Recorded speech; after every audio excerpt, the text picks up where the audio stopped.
Okay, so today we're going to deep dive into something pretty heavy, something that I think is on a lot of people's minds right now. Yeah, this is going to be a tough one. We're talking about the war in Ukraine, but specifically how it's intersecting with the world of soccer. It's something we've touched on before, with athletes taking stands and leagues grappling with how to respond. Right. But this time it's even more complicated.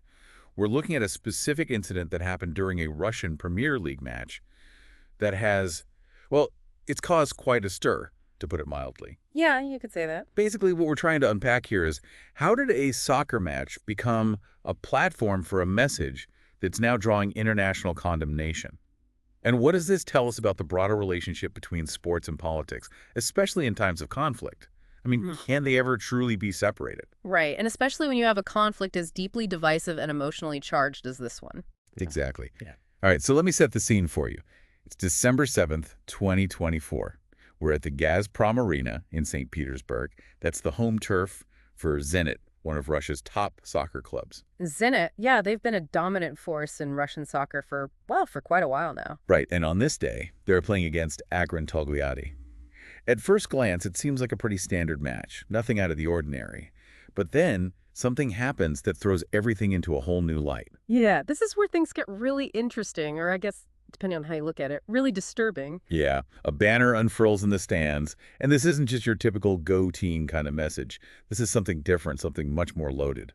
So this banner, it wasn't just words, it was a map, a very specific map. It showed the regions of Donetsk, Luhansk, Kherson, and Zaporizhia. And if those names sound familiar, it's because they're all territories in Ukraine that are currently occupied by Russia. Right, and to make things even more provocative, the banner had an image of a Russian soldier standing in front of the Russian flag with the words, "This is our land and we will stand here." Talk about a bold statement. Yeah, and considering the extreme sensitivity surrounding the war in Ukraine, it's no surprise that this banner sparked a huge backlash. Oh, absolutely. It was like throwing gasoline on a fire, especially given the timing. What do you mean by that? Well, think about it. We're nearly 2 years into Russia's invasion of Ukraine. This isn't some abstract political debate.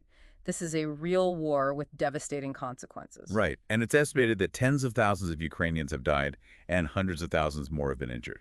So you can imagine how seeing this banner, especially in a Russian stadium, would feel like a slap in the face to many Ukrainians. It's like rubbing salt in the wound. And the reaction online was swift and fierce.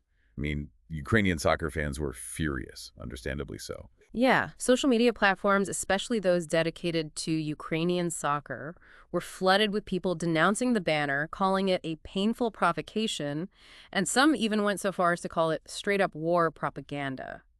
Right, and it really reignited this whole debate about whether Russian teams should be allowed back into international competitions, like those organized by UEFA and FIFA. Right. For people who aren't super familiar with the world of soccer, UEFA and FIFA are like the big leagues, the governing bodies for European and global soccer. So they're the ones who organize major tournaments like the Champions League and the World Cup, which are massive, both in terms of their cultural impact and the revenue they generate. Exactly. So when they decided to suspend Russian teams, it was a huge blow to Russian soccer. And this incident with the banner has definitely complicated things even further. It's like, how do you even begin to untangle this mess? It's a sports issue, it's a political issue, it's a human rights issue, it's everything all rolled into one. It's a total mess. And there's also another layer to this story that's worth mentioning. It's about one of Zenit's coaches, Anatoly Timoshchuk. Now, he's a figure who adds a whole other dimension to this controversy. Yeah, Timoshchuk is actually a legendary Ukrainian footballer. He captained Ukraine's national team and is considered one of their greatest players of all time. So how does he fit into all of this? Well, since the war began, he's chosen to stay with Zenit, which has sparked a ton of criticism, especially from Ukrainians who see it as a betrayal of his country. That's a really tough position to be in.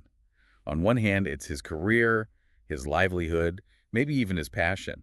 On the other hand, his continued presence at Zenit, especially after this banner incident, sends a very mixed message. It's a perfect illustration of the impossible choices that individuals are facing in this conflict. And it makes you think, can you really separate the personal from the political, especially when your home country is under attack? Yeah, it's a question with no easy answers. But I think this whole incident really underscores how this seemingly simple sporting event has become a microcosm of the larger conflict. Absolutely. It reveals the deep divisions and anxieties surrounding the war in Ukraine, and it makes you wonder if sports can ever truly be neutral, free from politics, especially in times of war. That's the big question, isn't it? Where do we draw the line between freedom of expression and potentially harmful propaganda? And what about the responsibility of the fans and athletes? I mean, what are they supposed to do when faced with these complex situations? It's a lot to unpack, that's for sure. This deep dive has definitely given us a lot to think about. It has, and I think it's important for us to keep asking these questions, to keep the conversation going. Because these issues aren't going away anytime soon. No, they're not, and we can't just pretend that sports exist in some kind of vacuum separate from the real world. Because they don't. They don't. And sometimes, like in this case, they become a very powerful and very unsettling reflection of what's happening in the world around us. That's a good note to end on. Yeah. Thanks for joining us for this deep dive. We'll be back with more soon. See you next time. And as always, keep thinking critically and keep the conversation going. Yeah, don't let these things fade into the background. Because they matter. They do. All right, that's it for today. Until next time. Take care. Bye. Bye.